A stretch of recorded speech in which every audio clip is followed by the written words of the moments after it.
On voit que dans des régions phares, ils sont sortis grâce à la mobilisation des grands électeurs. Au début, c'était assez timide et au cœur de l'après-midi, j'ai commencé à voir beaucoup de monde.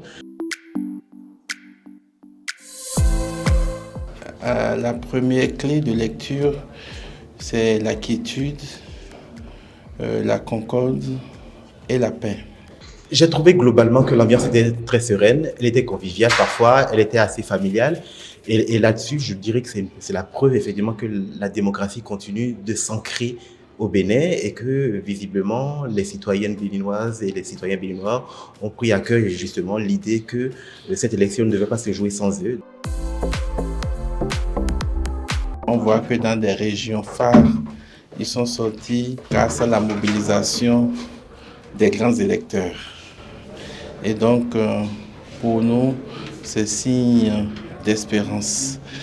Mais il faut penser aussi que le corpus de la citoyenneté n'est pas que le droit de vote, mais le corpus de la citoyenneté s'exprime chaque jour.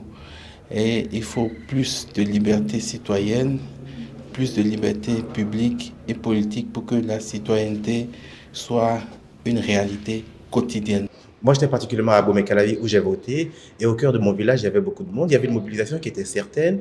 Au début, c'était assez timide. Et au cœur de l'après-midi, j'ai commencé à voir beaucoup de monde. Après, ce n'est pas le seul enjeu. Il y a un enjeu, je dirais, à la fois de territorialisation de l'élection. Il faut que, au cœur de tout le territoire béninois, du nord au sud, de l'est à l'ouest, que le pays se mobilise